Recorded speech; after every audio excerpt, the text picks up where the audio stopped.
Okay, good afternoon, everybody, and welcome to the March edition of Science Hour. Today it's a little bit of a rainy day, but we're in a really sunny place. We are at the Navarre Beach Sea Turtle Conservation Center here on Navarre Beach with Director Kathy Holmes, and we're going to be talking about the center and all the different things that have been going on here over the last few years.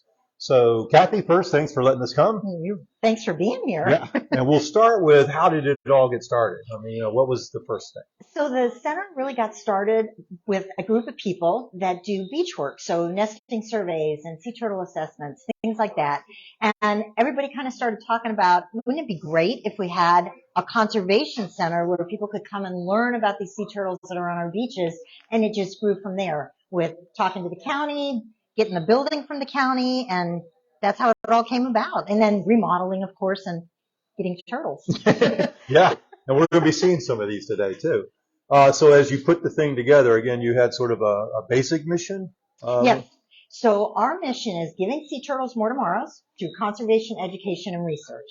And what that means in action is we try to do conservation initiatives that have meaningful public engagement that people can really get involved in and feel like they're making differences, and then also has tangible outcomes. With education, it's accessible and fun. Anything we can get for kids and adults to do that will help them remember about sea turtles and our coastal and marine systems throughout the whole center. And then with research, it's partner research. We did some partnered research with you at the Diamondback Terrapin, and we also participate with USGS in sea turtle tagging. Cool. So I know the focus is sea turtles, and obviously we've got the models here for the kids to get an idea of size, and we actually have one. You want to tell us a little bit about her? Yeah, what I would like to do is I would like to pass this mic to Chris. First, tell the story of Sweet Pea. All right. Get it all on there. How you doing, Kristen? You can hold it. Yeah. Sure. Hi, guys. So Sweet Pea here. She is a juvenile green sea turtle. She was found near Ono Island in the Orange Beach, Alabama area, severely entangled in fishing line and fishing apparatus. That line had wound so tightly around her, it had embedded very deep as well. She did have surgery. She spent a year and a half in rehab after her surgeries, and she has been deemed non-releasable. They do not believe she will survive if released, so she will remain here with us, and she is kept happy and, most importantly, healthy here at the center. Yeah, she looks real healthy. Had a few rough years there. She is a tough turtle. Yeah, she is. She's very tough. All right, have you had other injuries that you guys have had to work with, or? No, for the most part, other than some Diamondback Terrapins, that have come in. We have a Mississippi Diamondback Terrapin that's got some vision problems. Okay. And she came to us from the IMMS in Mississippi. Okay. And we have her, and then we have a couple other Florida ornates Diamondback Terrapins. But other than that, our stranding team brings in a lot of injured turtles, hooked, entangled in fishing gear, and we do the initial workup for those turtles that are off the pier and in Santa Rosa County, and then they go to whatever rehab facility is deemed by FWC. And all of the things I guess you guys are seeing, it sounds like monofilament is a common theme. Or would you say that's one of the number one issues that you guys are seeing in this area? I would say yes. Okay. Yeah, with the monofilament line, we did a revamp of our monofilament recycling bins on the fishing pier, and the fishermen really seem to like it. It's a little more compact, smaller area to put the fishing line in so they can't get cans and trash and everything in there emptied on a regular basis. And we're working on measuring that line every time we take it out to see how many miles of line that we get, that they're recycling, which is a positive thing. Yeah. That's very cool. I did see photographs of them, and it looks like it's flat on top, not curved. It is. Okay. They're flat. And is there an issue with rainwater getting in those? They have holes in the bottom. Bingo. Yep. That's cool. That's very cool. And then when you take the lid off the top, you don't have all that stuff falling out on your hands. Right. And it keeps other things, so like you said, trash cans and diapers and a lot of other things that end up in those things. Exactly. Yeah, I know. And the graphics on it are really pretty. Well, thank you. Yeah, I thought that was really cool. Aquaman is a big hit with the female female anglers. Let's put it that way. Well, I know sea turtles are the star of the show, but you've got other things. We'll kind of walk through here and see what you guys got going. So this is our jellyfish display, and these are moon jellies.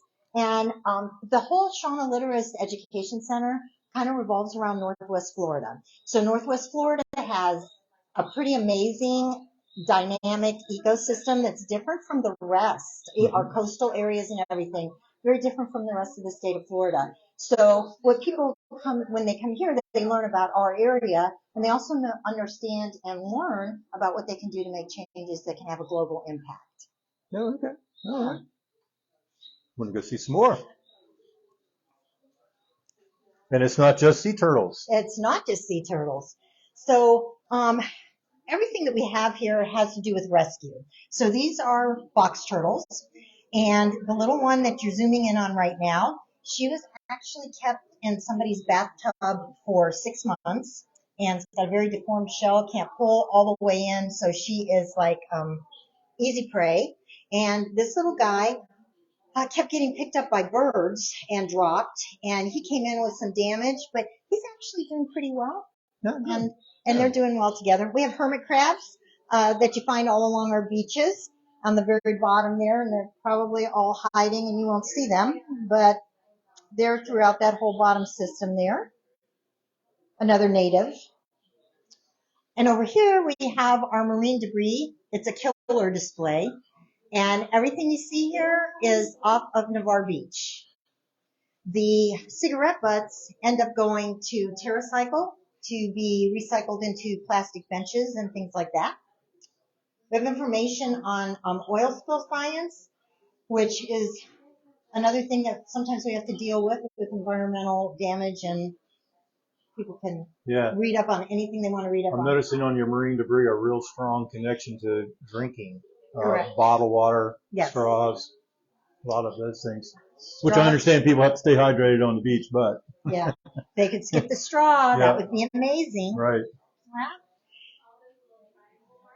And then here we have a blue crab that actually came to us that somebody had as a pet. And he has molted twice. And he is way bigger than when we first got him. He's doing really well. He's doing good. All right. And here we have our diamondback terrapins and our salt marsh life display. So as everybody probably already knows, salt marshes are very important to a lot of different animals. Just a big part of our ecosystem in our area up here. These are Florida ornates. We got these from the DEP over in Apalachicola. And one of them was a pet, Handsome. This is Handsome. Somebody actually got him as a pet from a pet store. Now they're read a little bit about diamondback terrapins and what they're dealing with in the wild, and decided that she shouldn't have him and turned him in. So we now have him. And Stubby over there, he doesn't have any webbed feet on the front. They got him out of a crab pot. Oh, yeah. Okay. All right. And Pumpkin, our Mississippi, she's outside. Okay. Okay. All right. And then over here we talk a little bit about the hurricanes that we get in our area and our amazing sugar white beaches that are made out of quartz and how different that is. These are great visuals here. Real nice, real nice displays. Very good job. Well, you can see you can do your focus again is sea turtles, but there's a lot going on here at the center. There is. In addition to sea turtles. And we have, when I was talking earlier about fun type of education, they were looking at a sea turtle thing right now with the leatherback. So touch screen, you can pick. There's some tracking on there for turtles that were tagged in our area. Okay. Help people remember some of the cool stuff. Take a look around here. Another fantastic display. Thank you. No, you really have done a great job with it. Thank you so much. So in the display case, these are all sea turtles that stranded, and we have a permit where we can salvage some of these things so that we can use it for educational purposes. And on the walls, this is very interesting. So we got a call from a person who owned a complete storage facility in Pensacola. She was cleaning out one of those storage units, and this turtle was in it. So she called us and asked if there was anything we could do. It was very damaged. And when we got it in, we sent it to a taxidermist over in Panama City. And when he started fixing it, it was filled with wood chips. He thinks that this probably was imported into the United States prior to the Endangered Species Act of 1973. Okay. This still has some writing on it. This is another thing. It was during the Vietnam War, and it was given to military, U.S. military, as a thank you for saving their village. This was confiscated by U.S. Customs, and that's where we got that. And then this is a leatherback. I'm sorry, a loggerhead, not a leatherback, a loggerhead shell. It's pretty amazing. So the hawksbill turtle, almost extinct because of this kind of jewelry. Yeah, I was going to look at the jewelry there. This, of course, is plastic. It's not real tortoise shell, but this is what they use those turtles for. It is a pretty shell. Mm-hmm. And it's the only sea turtle that has overlapping scutes, where you can actually put your nail under. Everything else is butted up and nice and smooth. It's very cool. I see a lot of those in the Keys. Do you see those up here too? We don't usually get hawksbills up here. Every now and then a fisherman may spot one like way offshore. Yes. Okay, we know this guy. Yes. Everybody's friend. So, this actually came in from one of the lionfish roundups over in Pensacola. Okay. And the Scuba Shack had him in their aquarium and contacted us to see if we would like him for a display. He was very small when we got him. And he's very large now. And he is large now. Out of curiosity, what do you guys feed him? We feed him shrimp and fish and live food. Don't say pretty much what he eats out there. Yes. You know, anything you drop in there, he'll eat it. Yes. As long as he sees it. He's very engaging, and you can see how beautiful they are, and people love to have them in their aquariums. Yes. The problem is when they start to grow, they will eat everything in the aquariums, and people don't or are not aware that they really should not be releasing them into the waters. Right. You know? Right. This is over here is a mock-up of the snorkel reef right off the beach. That's what this is. This is the artificial reef systems that we have in our area, because the Gulf of Mexico is basically a desert. We don't have coral reefs and things like that in our Gulf up here. And this is what this reef structures look like. And these fish that are swimming around are fish that you would actually see on the reef system. Okay. Yeah. Native fish. You do all the tank work here? No. That's because I wouldn't want that job. They look great. They look fantastic. I know that's work. Jeff does an amazing job with our tanks. It is. They look really, really good. And he collected everything, or whoever collected everything from out there? Actually, none of this is wild caught. Okay. Except for Grumpy, the lionfish, he's wild caught. Okay. He's got a distributor that he works with. Okay. Mm-hmm. Okay. We try to stay away from that if we can. Sure. Kind of goes along with our conservation message. Mm-hmm. Good message to pass on. Thank you. And then this just talks about, the reef systems and everything. Lost years, all about sea turtles and where they go and everything that they have to deal with. Great video right offshore here that people, take to get some amazing footage.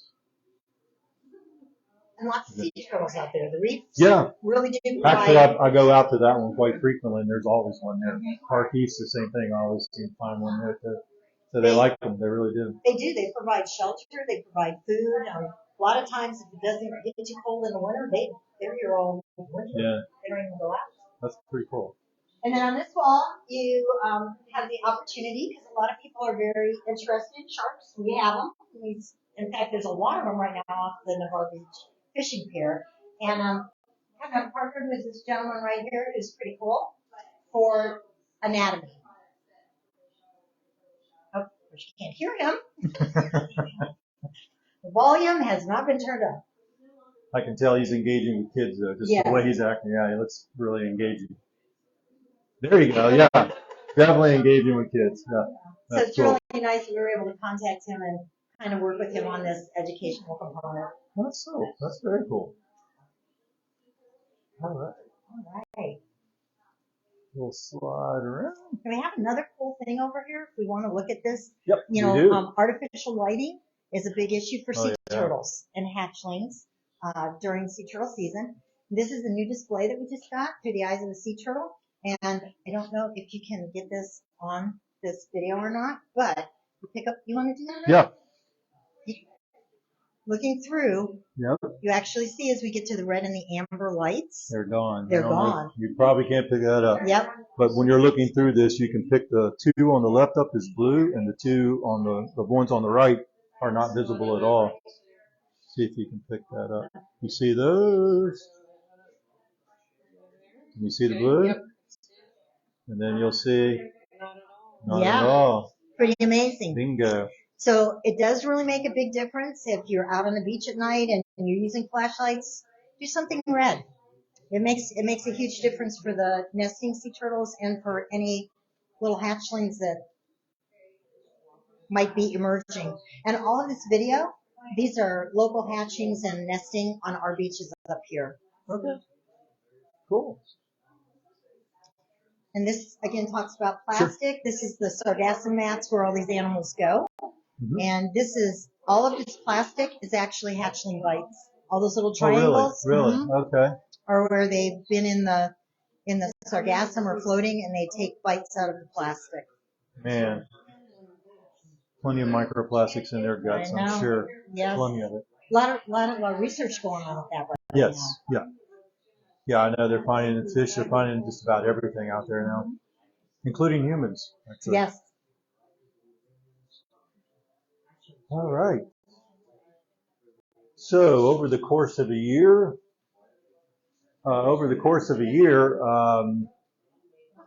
you guys will have all kinds of projects going on, events going on. Yes. What events do we have coming up, Kristen? Absolutely. I know Kathy touched base on our marine debris section here. We do host a monthly community trash bash event. It's typically the last Saturday of the month. This month, however, we're doing it on March 18th from 8 to 10 a.m. and we are partnering with Audubon, Florida. So we will send groups of volunteers out to the causeway to help clean that up and ready the causeway for the nesting shorebirds, the protected shorebirds that nest in our area. We do have another event coming up. It is our Seize the Day event, and that is our annual community gives back in honor of Month of the Military Child, Spectrum Awareness, and Child Abuse Awareness.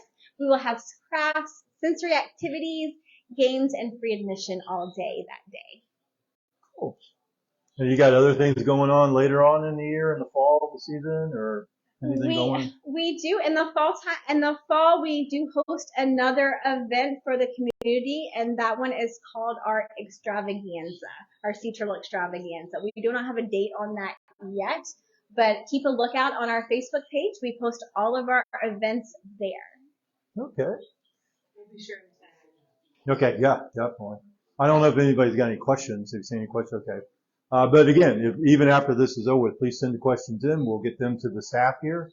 As far as coming and visiting this thing, how does that work? Because I know you guys are bringing folks into shifts. Is that how? We do. We are a small but mighty facility. So when you come in, you will check in with our guest services volunteer, and she will put you in a group. We bring in groups of about 30 people at a time and give them Sweet Pea's full story, and then the rest of the center is self-guided. So we will take groups once the second group or the next group in, once that first group has moved on, and we can get them into where they can see everything more efficiently and effectively. Yeah, and there is outdoor exhibits, so while you're waiting for the rest. Today it's raining, so yeah. But there is outdoor exhibit. What's out there though? We just let everybody know what's out there. Outside we have our 2 rescued tortoises. We have Safari, our African spurred tortoise. He was found wandering a residential street in Pensacola. So he is here with us now. We have Flip Flop, the red-footed tortoise, who has a very similar story to Safari. And then outside today is Pumpkin with Flip Flop because it is her turn for outside enrichment. All of our turtles get outside enrichment as well. Playtime, yeah, there you go. Yep. We also generally, when it's not rainy, put out little games and activities for kids, bubbles, little things to keep people entertained. And we do have a shark tooth treasure hunt experience outside as well, where you can sift through sand and find shark's teeth and other treasures. All right. You guys basically are open year round. Is the holidays you're closed? Any other times? Christmas, we close Christmas, Thanksgiving, sometimes Mardi Gras. Okay. It gets a little crazy. Okay. But we're open 10 to 4 throughout the rest of the year, and we're closed on Sundays and Mondays. Closed on Sunday. That's good to know too. All right. Yeah. Kind of gives us time to do our aquarium maintenance and all that good stuff. Well, I appreciate you. We are getting ready for an addition. We received 2 grants last year, so we're going to be building on an Congrats, additional. by the way. Thank you very much. So we're going to be building on with some really cool stuff, including a virtual submarine dive. We've got some big shark jaws, That's large cool. sea turtle, and we're hoping to have a stingray tank. That'll be cool. That'll be very, very cool. Congrats on that. Thank you. Well, I appreciate you letting us come out here and do the program today. And again, anybody who's out there wants to ask questions, go ahead and send those